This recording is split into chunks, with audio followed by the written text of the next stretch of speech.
In the remote and pristine wilderness of northern Quebec, tragedy unfolded with a chilling swiftness, shattering the serenity that often enveloped Cecile and Alexander Lavoie during their tranquil weekends nearly 600 kilometers northwest of Ottawa.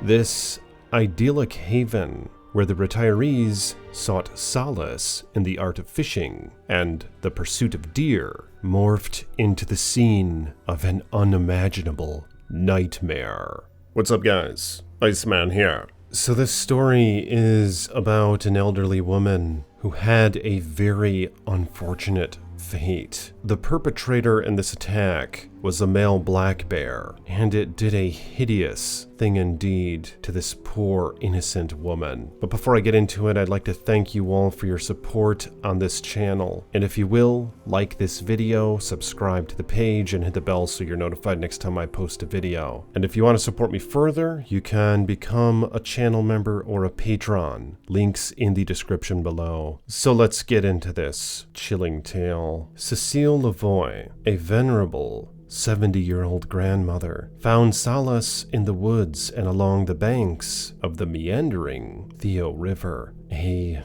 sanctuary that would tragically become the stage for a harrowing encounter. As she meticulously scouted a fishing hole for the elusive walleye, the whims of fate saw her separated from her husband, Alexander Lavoie, a stalwart companion in their shared adventures spanning over half a century. Barely a mere 10 minutes elapsed before a disquieting intuition gripped Mr. Lavoie, prompting him to embark on a search for his beloved wife. "Cecile! Cecile!" he shouted out to her, but to no avail. What awaited him just meters away transcended the bounds of the imaginable. The moon cast shadows upon a macabre tableau, Cecile's lifeless form being ruthlessly dragged into the depths of the forest by a formidable black bear.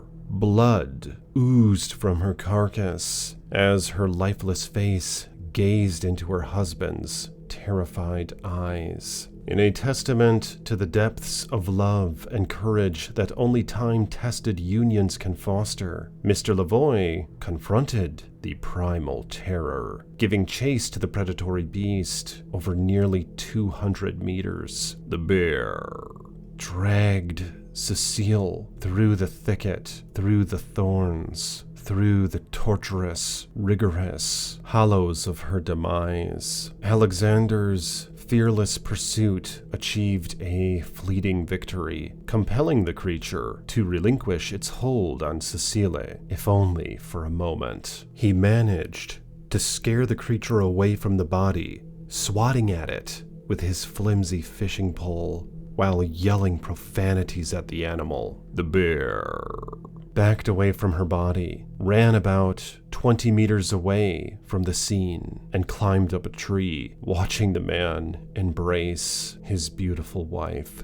The dense spring foliage, however, thwarted his desperate attempt to bring his wife's limp and bleeding body back to safety. He carried her for a ways, but couldn't any longer, and set her down, trying to speak and breathe life into the woman. The bear following close behind, maintaining a scent for the blood it spilled that day. Leaving Cecile under the somber canopy, Alexander ventured in haste to summon aid. Upon his return, accompanied by the guardians of law and order, a heart-wrenching scene unfolded. The bear, relentless and combative, had returned to stand guard over the haunting remnants of the tragedy. Cecile's body was mangled and half-eaten, her skin pale white, her fine linen dress torn and scraped to shreds as the search party looked on. But it was getting late in the night, and they couldn't seem to find her. The bear was still around,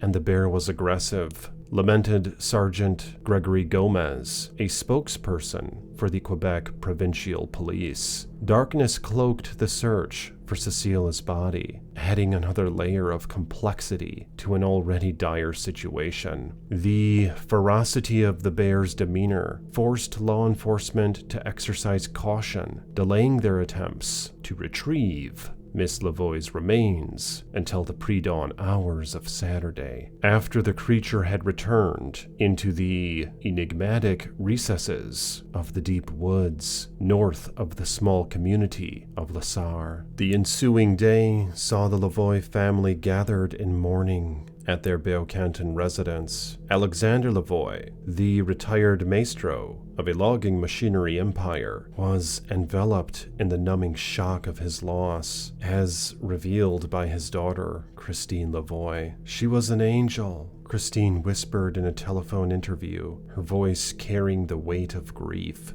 Fishing and hunting were her favored pursuits. She reveled in her own earthly paradise. As the family grappled with the profound void left by Cecile's untimely demise, the Quebec Ministry of Natural Resources and Fauna provided a sobering backdrop. Their website underscored the rarity of such tragic encounters, noting that black bears, the prevalent species in Quebec, seldom pose a threat to humans. But this loss was indeed a harrowing one, and it struck nightmares throughout the community. Jeez, what do you guys and gals think about this story? It's crazy how Alexander, Cecile's husband, was forced to leave her there in the wilderness while it was getting dark out, right after the bear was found having its way with her. It must have been physically exhausting for him to try to retrieve her body, and how desperate he must have been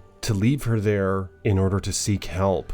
But I'm curious, what do you guys and gals think about that? Would you leave your loved one out in the woods like that? Or would it really depend on the situation? It might just be one of those things where you'd really have to be there in order to judge it, but I really don't know. What's also crazy is that this is yet another bear attack story that I've told on this channel, where a couple was out and about in the wilderness by a river, fishing or something like that, and only for a little while they get out of each other's sight, and something like this happens. According to my research thus far throughout having this channel, it seems that bears are far less likely to attack you if you're with someone else. So if I were in bear country, I think a learning lesson that can be taken from these videos is to never leave your loved ones out of your sight. But nonetheless, I'm curious what you guys and gals have to say about this situation. Let me know in the comments below, like this video, and stay tuned for more chilling tales